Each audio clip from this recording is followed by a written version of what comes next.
어떤 내적 치유 책에 보면은 이런 내용이 있습니다.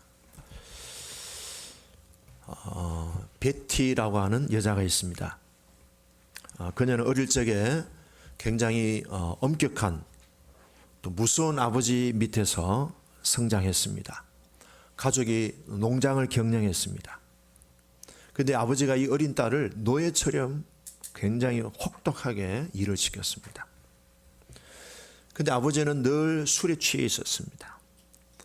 그리고 이 딸이 농장에서 일을 마치고 집 오면은 아버지는 술에 취해서 집에 누워 있었습니다. 아버지는 술에 취해 있었는데 딸이 일하고 집에 들어오면은 자주 딸한테 화를 내고 야단을 치기도 했습니다. 심지어는 이 딸 베티에게 소리를 지르면서 야, 너 농장에 그 인부들하고 잠자리 하지 않았느냐? 그러면서 다그치고 괴롭히기도 했습니다. 근데 특별히 이 청소년 시절에는 이 베티가 더 심한 아버지로부터 괴로움을 받았습니다. 그러니까 자연히 마음에는 아버지에 대한 미운 마음, 아버지에 대한 두려운 마음, 아버지에 대한 상처가 점점 깊어지게 됐습니다. 그러면서 아버지에 대해서 비판하고 비난하고 판단하고 정죄하는 마음이 쌓이고 쌓였습니다. 이게 뭔가 하면은 썬뿌리라고 합니다. 썬뿌리.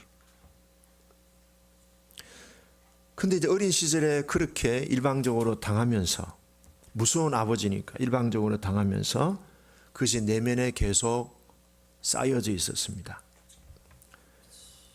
자신의 내면에 쌓여진 이 썬뿌리들에 대해서 장차 이 썬뿌리가 어떤 문제를 일으킬 것인가에 대해서는 전혀 생각을 해보지 않았습니다. 또 이 문제를 어떻게 풀어갈 것인가에 대한 생각도 하지 않았습니다. 그냥 쌓여진 대로 살았습니다. 그러면서 점점 나이가 들고 이제 어여쁜 그런 여인이 되었습니다. 그런데 다행히 이 베티가 외모가 아름다웠습니다. 그러다가 자기한테 어떤 구애를 한 남자를 만나서 결혼을 했습니다. 가정을 꾸렸습니다. 그런데 결혼 후에 잘 지냈는데 남편이 어느 날 직장을 그만둬 버렸습니다. 남편이 직장을 그만두면 다른 직장을 얻어야 되잖아요. 근데 다른 직장을 얻을 생각도 하지 않고 아내에게 돈 벌어오라고 아내를 밖으로 내보냈습니다. 그래서 아내는 열심히 또 먹고 살아야 되니까 직장 일을 하면서 돈을 벌어오는데 남편은 집에서 술 마시면서 매일매일 빈둥거리면서 놀고 있었습니다. 근데 그녀가 일을 마치고 집에 들어오면 이 술 취한 남편은 아내에게 직장 동료와 잠자리 하지 않았느냐고 혹독하게 아내를 다그쳤습니다. 지옥 같은 시간들을 보내면서 베티는 견디다 못해 드디어 이 남편과 이혼을 하고 헤어졌습니다.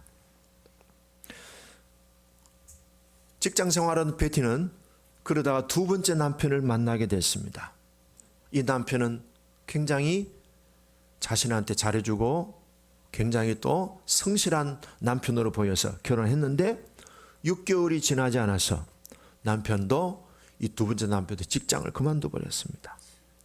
그래서 베티는 남편을 먹여 살리기 위해서 또 직장을 다니기 시작했습니다. 그런데 이 남편 역시 집에서 쉬면서 매일 술만 마셨습니다. 이 남편도 직장 마치고 집에 베티라는 아내가 들어오면은 아내를 다그칩니다. 직장 동료들과 잠자리 하지 않았느냐 다그쳤습니다. 괴로웠습니다. 견디다가 지인들과 상담을 했습니다. 그리고 또 전문 상담가를 찾아가서 상담한 결과 이혼하는 것이 좋다고 결론을 맺고 결국에는 베티는 그 두 번째 남편과도 헤어졌습니다. 세월이 지나다 이 베티는 이제 열심히 또 신앙생활을 하게 됐습니다. 두 분의 이혼에 대한 상처를 가슴에 안고 열심히 신앙생활을 했습니다. 예배도 잘 드리고 교회 봉사도 열심히 하고 또 성령 충만한 그런 은혜도 있고 그렇게 신앙생활을 열심히 했습니다. 성령 충만한 크리스찬이 됐습니다. 그렇지만 그녀는 마음속에 아버지를 용서하지 않았고 아버지를 정죄 비판은 했지만은 옛날에 비해서 아버지에 대한 분노가 굉장히 이제 줄어들었다고 생각을 했습니다. 그리고 성경도 많이 공부하고 성령 충만하게 되니까 스스로 자기가 나는 이제 어느 정도 해결이 됐어. 나는 성령 충만한 사람이 됐어. 이제 내가 새로운 남편을 만나서 이제는 멋지게 살 수 있는 그런 이제 준비가 된 것 같아. 이렇게 생각하면서 베티는 세 번째 남편을 찾기 시작했습니다. 예수를 잘 믿는 남자가 또 그것도 직장 생활도 잘하고 경제적으로 안정된 남자를 만나게 됐습니다.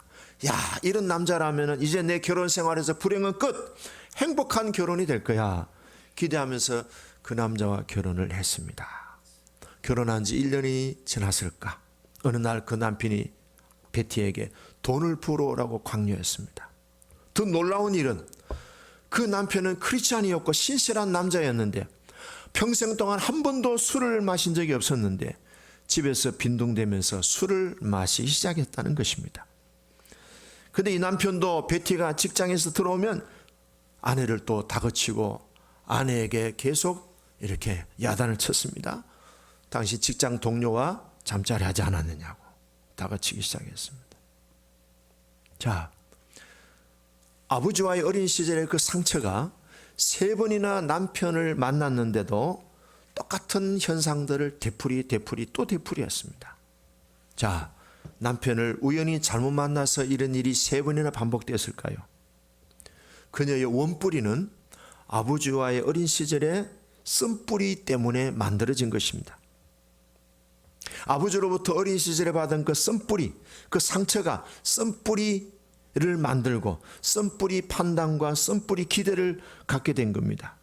어린 시절에 아버지로부터 그렇게 혹독하게 비난을 당하고 술 취한 아버지가 이 딸에게 너무 혹독하게 일만 시키고 그리고 아버지는 빈둥거리면서 딸한테 좋지 못한 말들을 통해서 딸의 마음에 엄청난 상처를 주었던 그것이 결국에 어린 시절에 이 베티는 아버지를 비난하고 정죄하고 아버지에 대해서 나쁜 경험을 가지고 남편에 대해서도 아버지 같은 남자일 것이라는 판단, 부정적인 기대, 그리고 아버지에 대해서 용서하지 못한 마음들이 결국은 그런 남편을 만나게 된 원인이 되었다 하는 거죠.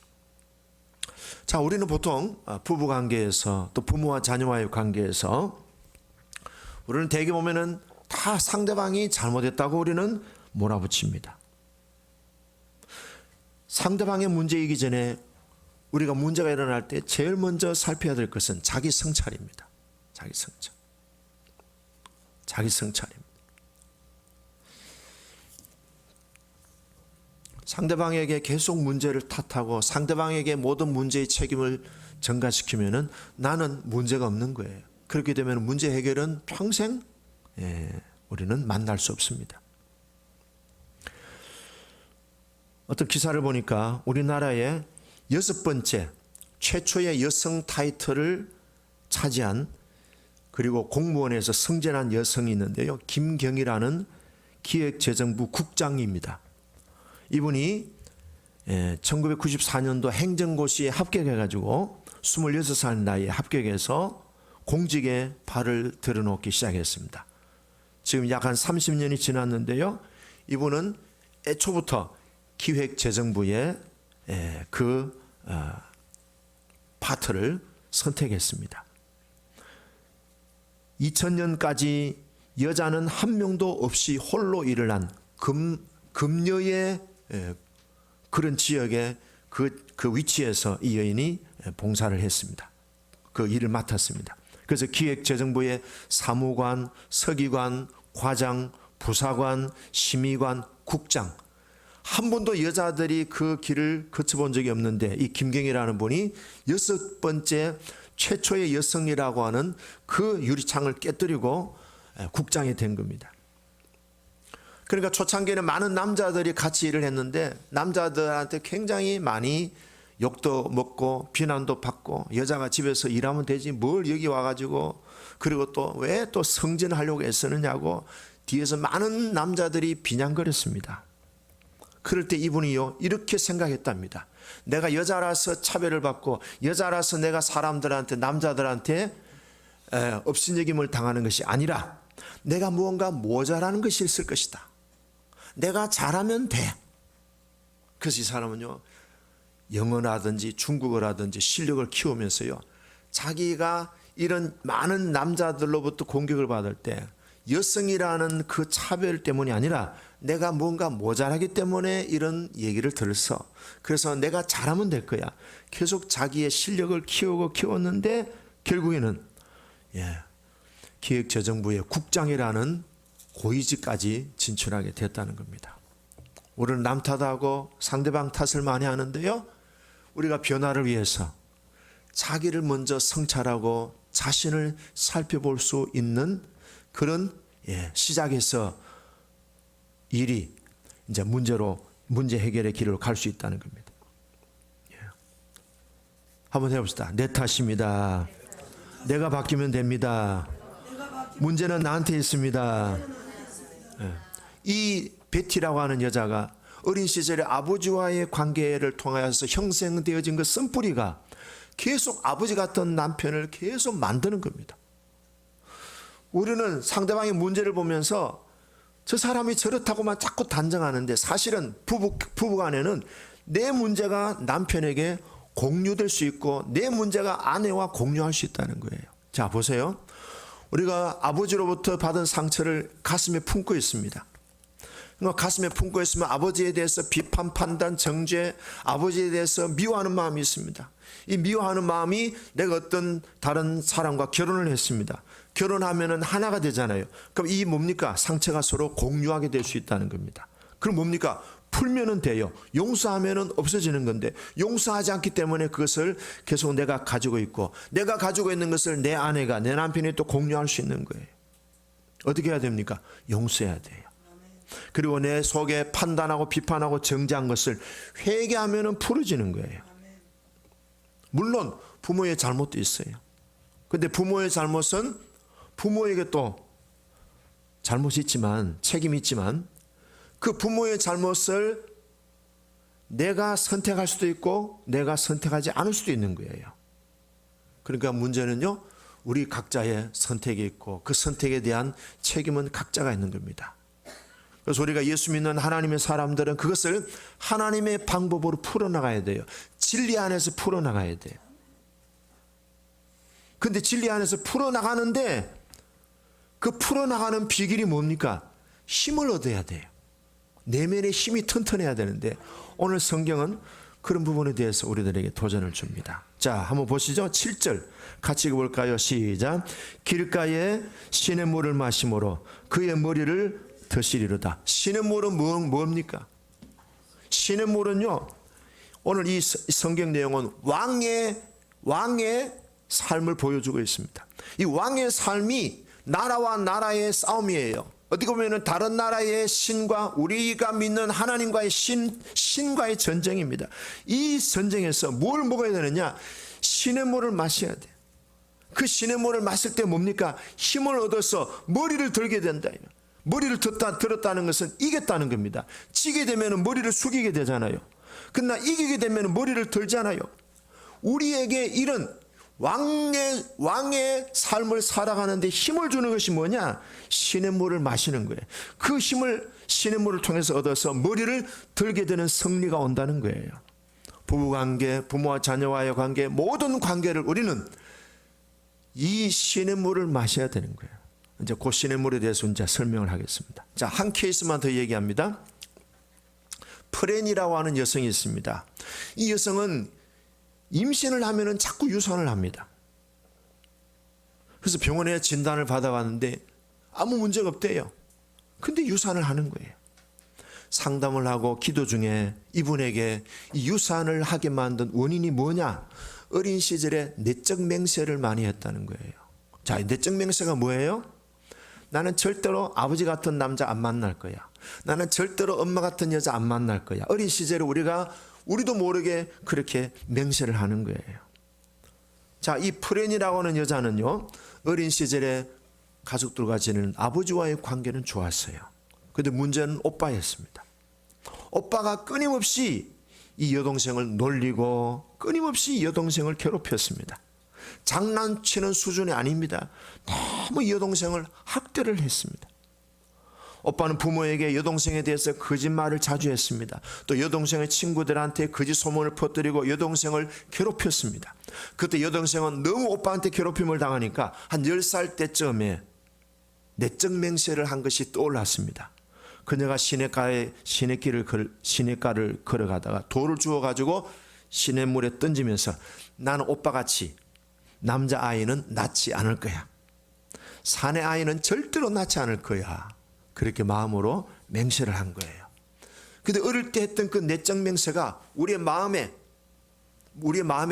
못이 박히듯이 장착이 되는 거예요. 그래서 이 프렌이라는 여자가 결혼해서 아이를 임신해 가지고 3, 4개월이 되면은 그 장착된 내적 맹세가 동작해서 작동을 해서 그녀의 몸에 반응을 일으킵니다. 사내 아이가 태속에 있으면 그 맹세가 이 아이를 유산시키는 거예요. 근데 이 내적 맹세가요, 권세가 있어요. 힘이 있어요. 자, 보세요. 민수기 14장 28절에 오면은 너희 말이 내 귀에 들린 대로 내가 너희에게 시행하리라. 말도 그렇고요. 우리에게 있는 내적 맹세도 힘이 있어요. 그것이 우리의 몸까지, 우리의 삶에까지 영향을 주는 그런 에너지가 되고 있다는 거예요. 좋은 에너지가 아니에요. 부정적 에너지예요. 그래서 목사님과 상담하고 기도 중에 프레는요, 오빠에 대한 판단을 회개했습니다. 예수의 이름으로 용서를 선포했습니다. 그리고 내적 맹세를 회개하고 예수의 이름으로 맹세를 파기했습니다. 목사님이 그 딸을 위해서, 그 프렌을 위해서 기도했습니다. 예수의 이름으로 남자아이를 유산시키게 했던 그 내적 맹세가 이 딸로부터 떠날 것을 예수의 이름으로 명령하노니 떠나갈지어다. 그리고 내적 맹세를 예수의 이름으로 취소하고 내적 맹세를 예수의 이름으로 단절합니다. 회개합니다. 내적 맹세는 이 딸과 아무런 상관없음을 선포합니다. 내적 맹세를 예수 이름으로 파괴합니다. 그리고 얼마 안 있어서 이 프레는 남자아이를 건강하게 출산했다는 얘기입니다. 우리의 삶에서 항상 나타나는 현상이 있어요. 외적인 결과가 있어요. 보여지는 열매가 있어요. 이 모든 것들이 외부적인 환경에서 오는 게 아니에요. 우리 마음에서, 우리 내면에서 일어납니다. 그래서 부정적인 어린 시절에 우리가 가졌던 그 마음에 있는 판단, 비난, 미움, 용서하지 못한 이 모든 것들이 뭡니까? 쓴뿌리예요. 쓴뿌리. 이 쓴뿌리에 대해서 히브리서 12장 15절은 이렇게 얘기합니다. 너희는 하나님의 은혜에 이르지 못하는 자가 없도록 하고 또 쓴뿌리가 나서 괴롭게 하여. 이 쓴뿌리가 우리에게 미치는 영향이요, 우리를 괴롭게 하는 거예요. 그 다음에 하나님의 은혜에 미치지 못하게 만들어요. 그 다음에 이로 말미암아 더럽게 되지 않도록 하라. 더러움을 주는 거예요. 우리 마음의 어린 시절에 이 썬뿌리들, 부모와의 관계에서 내적 맹세하고 부모에 대해서 비판, 판단, 정죄하고 비난하고 이런 모든 우리 안에 있는 그 썬뿌리들이 우리를 괴롭게 만들고 우리하고 같이 사는 사람을 괴롭게 만들어요. 그 다음에는요, 은혜가 자꾸 떨어져요. 그 다음에는요, 더러워지게 만든다 이 말이에요.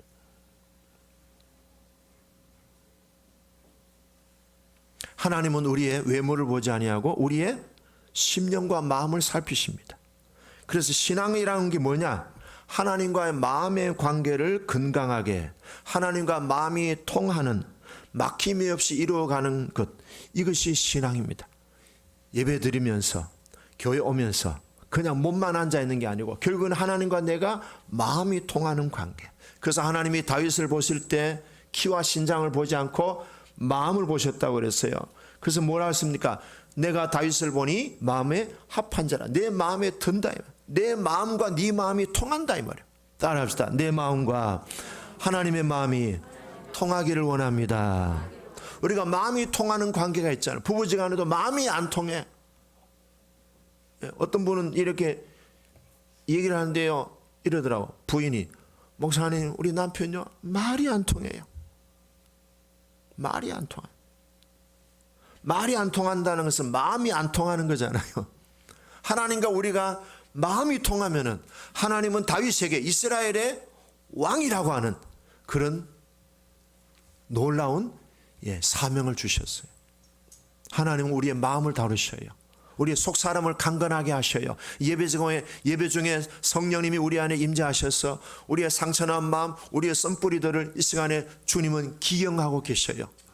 우리의 마음을 지금까지 주님께서 우리의 길가와 같은 밭, 가시떨기나무 밭과 같은 그런 마음에 기경하셔서 착하고 순전하고 좋은 마음으로 인내하도록 해서 열매 맺는 옥토로 지금 기경하고 계셔요. 따라합시다. 내 마음을 주님께 맡깁니다. 할렐루야. 썬뿌리가 우리의 인생을 너무 비참하게 만들고 괴롭게 만드는 거예요. 돈이 없어서 그런 게 아니에요. 못 배워서 그런 게 아니에요. 뭐 외모가 못나서 그런 게 아니라니까.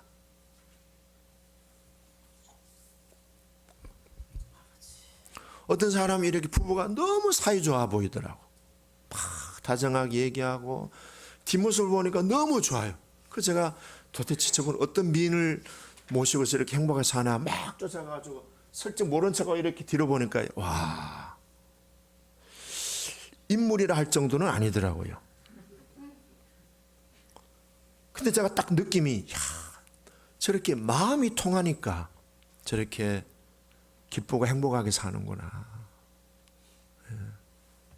마음이 통하는 부부. 마음이 통하는 부부. 그럼 이 마음이 통하는 부부가 되려면은 갈등이 왜 없겠어요? 충돌이 왜 없겠어요? 근데 충돌과 갈등을 풀어나갈 수 있는 내면의 힘, 그게 오늘 이 성경에서 우리들에게 주고자 하는 핵심 내용이에요. 오늘 이 110편에서 우리들에게 주는 핵심은요 7절입니다. 잘 여러분들이 묵상하시면 좋겠어요. 자, 일단은 110편의 이 내용은 예수님도 자주 인용하셨어요. 루터는 이 110편을 황금과 다이아몬드 상자 속에 담아야 된다라고 할 정도로 시편 110편은 메시아 되신 예수님에 대해서 예언을 한 내용입니다. 누가 지었다고요? 다윗이 지었어요. 다윗이 장차 천년 후에 이 땅에 오실 참된 메시아를 미리 내다보고 예언적으로 지은 시예요. 근데 이 시 속에는 다윗이 경험한 고백적인 내용도 담겨져 있는 거예요. 다윗은 성령의 사람입니다. 그는 하나님의 마음이 합한 사람이었습니다. 그는 하나님과 마음이 통하는 사람이었습니다. 그는 성령의 기름 부음이 임하여가지고 천년 후에 오실 메시아 예수님을 미리 내다보신 거예요. 인류를 구원하시기 위하여 이 땅에 참 제사장, 자신을 온전히 십자가의 속죄의 제물로 드리실 참된 제사장으로 오실 예수님을 주라고 얘기했습니다. 여러분, 어떻게 천년 후에 올 사람을 주라고 할 수 있습니까? 메시아이니까. 메시아이니까. 예수님이 바리새인한테 마태복음 22장에 오늘 이 내용을 인용합니다. 너희는 그리스도에 대해서 어떻게 생각하느냐? 누구의 자손이냐? 그랬더니 다윗의 자손입니다. 그랬어요. 다윗의 자손? 그러면서 오늘 110편 이걸 얘기합니다. 110편 1절을 예수님 인용합니다. 같이 읽어볼까요? 시작. 여호와께서 내 주에게 말씀하시기를 내가 네 원수들로 네 발판이 되게 하기까지 너는 내 오른쪽에 앉아 있으라 하셨도다. 자, 보면은 여호와께서 내 주, 여호와입니다. 내 주는 누구예요? 예수님을 말합니다. 메시아, 천년 후에 오실 예수님에 대해서 말합니다. 내가 하나님이 너의 원수들, 예수님의 원수들로 예수님의 발판이 되게 한다. 발판. 자, 우리가 전쟁을 하면은 이기잖아요. 이기면은 적군들을 뭐예요? 목을 밟는 거예요. 이겼다는 거예요. 예수님이, 하나님께서 예수님에게 너의 원수들을 네가 이기고 그들을 네가 발바닥으로 밟는 그런 권능과 그런 능력을 내가 너한테 주었다. 너는 내 오른편에 앉아라. 하나님 아버지께서 예수님을 메시아로 그렇게 원수들을 밟는 발등상 되게 하는 권세와 능력을 주셨다는 거예요. 근데 사실은 그것이 지금 다윗이 경험하고 있는 거예요. 다윗이 지금 가나안의 7 족속들을 완벽하게 정복했잖아요. 자기가 했던 그 정복과 같이 이제는 참된 메시아로 오신 예수님은 뭘 정복하시는 거예요? 원수마귀의 세력, 온 세계 만물을 예수님께서 통치하시고 다스리시는 만왕의 왕, 왕 중에 참 왕으로서 신들 중에서 진짜 자질구레한 그런 잡신들이 아니라 참 하나님으로서 이 땅에 오셔서 만물을 통치하시는 만왕의 왕, 참 하나님으로서의 메시아로 오실 것을 다윗이 지금 내다보고 있는 거예요. 자, 오늘 성경에서 우리가 볼 수 있는 것은요, 다윗이 성령에 감동했을 때 예수님은 뭐라 했습니까? 메시아라고 했습니다. 그 예수님은 역사의 주니요 권세의 주인공이시고, 그리고 그 예수님은 우리 인생의 기준이 되시고 만물의 주인 되시고 모든 만물을 다스리시고 통치하시는 분이시다는 사실을 고백하는 거예요. 성령 충만 받으시기 바랍니다. 그러면 예수님이 우리의 삶에 정말 기준이 되고 중심이 되는 삶을 살아갈 수 있게 되도록 고백하고 그렇게 사는 거예요. 자, 오늘 이 내용에 대해서 조금 더 이제 배경을 보면요, 사무엘하 5장에 나오는 내용입니다. 자, 다윗이 헤브론 땅을 정복하고 7년 6개월을 기다리고 있습니다. 하나님의 때를 기다리고 있는데요, 이제 사울 왕이 죽고 그의 후손들이 다 이제 좀 약해지면서 온 이스라엘의 여론이 다윗을 2대 왕으로 세워야 된다는 여론이 7년 6개월 동안 다윗이 기다렸습니다. 근데 그 중에 다윗이 이스라엘의 중심이 되는 예루살렘을 수도로 정하고 싶고 예루살렘을 수도로 정복하려고 하는 계획을 세웠습니다. 그것이 뭔가 하면은 여부수 족속이었습니다. 예루살렘에는 이미 여부수 족속이 진을 치고 있었는데 다윗이 여부수 족속을 공격하려고 하니까 여부수 족속들이 이렇게 얘기합니다. 너는 우리의 적수가 못해. 너 같은 존재는 맹인과 저는 자라도 물리칠 수 있어. 너는 우리 성에 들어오는 거 어림도 없어. 이렇게 얕잡아 봤습니다. 그만큼 다윗은 약체였고 여부수 족속은 막강했습니다. 그런데 다윗이 사무엘하 5장에 보면 여부수 족속을 점령하고 그 지역을 예루살렘이라고 이름을 바꿉니다. 근데 어떻게 정복했을까요? 성경은 이렇게 얘기합니다. 따라해 볼까요? 만군의 하나님께서 함께 계시니 다윗이 점점 강성하여 가더라. 성경은 이것을 계속 우리들에게 강조하고 있습니다. 여호와께서 함께 하셔서, 여호와께서 함께 하셔서. 자, 그러면 여러분, 여호와께 함께 하셔서 다윗이 가는 곳마다 전쟁이 이겼어요. 사무엘하 8장 6절과 사무엘하 8장 14절 따라합시다. 다윗이 어디로 가든지 하나님이 함께 하시니 이기었더라. 비결은 이거예요. 하나님이 함께 하니까 다윗이 가나안의 7족속들을 완벽하게 정복하고 가나안 땅을, 약속의 땅을 완벽하게 차지했습니다. 그러면은 자, 오늘 이 7절의 내용 보시죠. 7절의 내용 아까 읽어봅시다. 시작. 길가에 시냇물을 마심으로 그의 머리를 드시리라. 그럼 이 시냇물이 뭐예요? 임마누엘입니다. 임마누엘. 이 시냇물은요 상징적인 거예요. 솔로몬이 왕이 되었을 때에 다윗이 솔로몬 왕에게 어디에서 왕의 기름 부음, 왕의 즉위식을 하겠는가 하면은 시냇물이 있는 기혼샘입니다. 기혼샘. 왜 다윗 왕이 솔로몬에게 기혼샘에서 기름 부음을 왕 즉위식을 하게 했을까요? 하나님을 떠나지 않아야 된다는 것을 강조했던 거예요. 기혼샘이 뭐예요? 임마누엘, 하나님을 믿는 그 생수의 근원. 자, 예레미야 2장 13절에 보면 이스라엘의 멸망은 뭐예요? 생수의 근원이 되시는 하나님을 떠났다는 거예요. 그럼 이 시냇물은 뭐예요? 생수의 근원이 되시는 하나님이십니다. 하나님이 함께 하실 때 다윗이 이 가나안 땅을 정복한 같이 솔로몬에게도 그렇게 메시지를 준 거예요. 솔로몬아, 네가 이 나라를 이끌어가는 왕적인 리더십을 발휘하려면, 이 나라를 하나님의 나라로 통치하려면 너는 이 샘의 물을 마셔라. 그 샘의 물이 뭘 상징한다 그랬죠? 임마누엘, 하나님이 항상 나와 함께 하신다는 그 신앙의 물을 매일매일 마셔라 이 말. 이 임마누엘 신앙을 마시면은 어떤 문제든지 다 풀어갈 수 있다는 거예요. 가나안의 7족속을 정복하듯이 우리 내면에 있는 썬뿌리도 정복할 수 있다는 거예요. 우리 내면에 있는 내적 맹수도 파시하면서 승리할 수 있다는 거예요. 자, 솔로몬이 몰락하게 된 이유가 있어요. 신명기 17장 14절에 보면은 왕이 조심해야 될 일을 3가지 얘기했습니다. 첫째는 뭔가 하면요, 왕은 병거와 마병을 많이 갖추지 마라. 여러분, 병거와 마병을 많이 갖춘다는 말은 무슨 말입니까? 인간적인 성공을 너무 집착하지 말라는 거예요. 자기 과시하는 거, 소유하는 거 조심하라는 거예요. 두 번째는 아내를 많이 두지 마라. 아내를 많이 두면은 여러분 어떨까요? 집중력이 떨어집니다. 자, 우리 아내로 인해서 힘들어하는 남편들에게 아내를 한 서너 명 더 드리면 어떨까요? 할렐루야. 한 명도 지금 데리고 살기가 너무 버거워. 서너 명쯤은요 죽어. 40전에 다 죽어 그냥. 어때요? 성장로님 아내 한 서너 명 더 드릴까요? 죽어난다니까. 제명이 못 살아.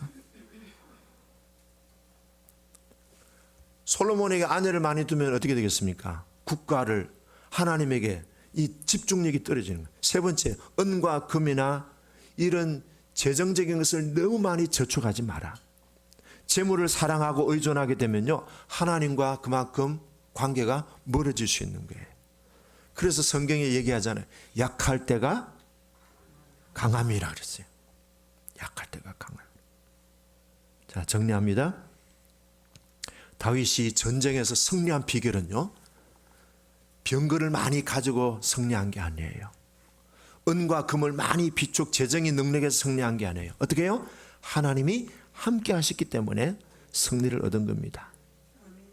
그것이 뭐예요? 앞으로 메시아의 사역이다 이 말이에요. 예수님이 뭐라 하십니까? 아버지여, 아버지께서 항상 나와 함께 하심을 인하여 감사합니다. 아버지께서 항상 내 기도를 들어주심을 인하여 감사합니다. 뭡니까? 예수님도 항상 뭡니까? 샘물을 마셨어요. 임마누엘이라고 하는 샘물을 항상 마셨어요. 예수가 함께 계시니 시험이 오나 겁없네. 예수가 함께 계시니 시험이 오나 겁없네. 임마누엘, 이 샘물은 바로 임마누엘 하나님을 의미합니다. 그래서 솔로몬이 기온샘에서 왕제기식을 하면서 근데 그가 하나님을 멀리하면서 뭡니까? 점점 몰락해졌습니다.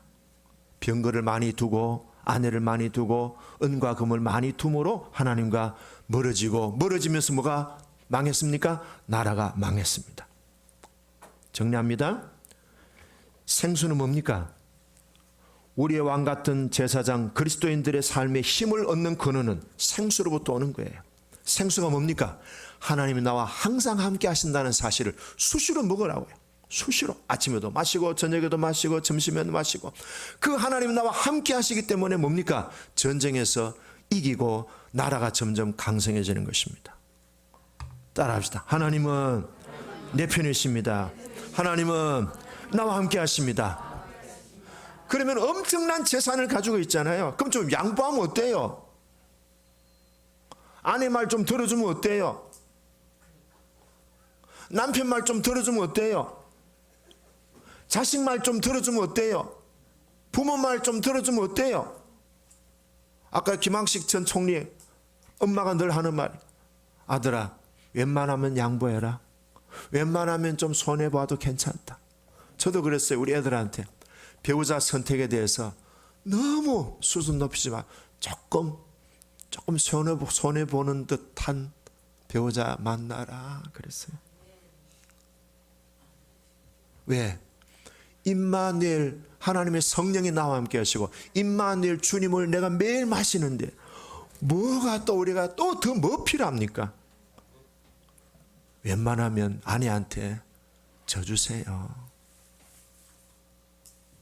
져주면 뭐가 옵니까? 부활의 영광이 옵니다. 이걸 아셔야 돼. 나 맨날 져준다. 예수님은 맨날 안 져줬어요? 나한테? 솔직히 말해서 예수님이 법대로 우리를 판단한다. 우리는 벌써 다 없어졌어 지금. 우리가 지금까지 살아있는 것도 예수님이 우리를 봐주셔서 산 거예요. 예수님이 나한테 얼마나 져주신지 몰라요. 물어보세요. 내가 뭐 거짓말하나? 물어보세요. 주님 나한테 많이 져주신 거예요? 그렇다? 내가 져줘서 네가 살아있는 거다?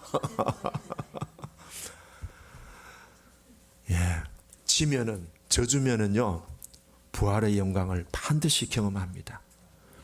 안 죽으니까 부활의 영광이 없는 거예요. 저도 아내가 눈치 딱 보고 좀 안 좋으면요. 내래 잘못했수다 하면 끝난다. 해봅시다. 내래 잘못했수다. 이 힘이 어디서 나옵니까? 임마누엘 주님이 나와 함께 하신다는 그 생수를 마실 때마다 그런 용기와 힘을 발휘할 수 있습니다. 기도하겠습니다.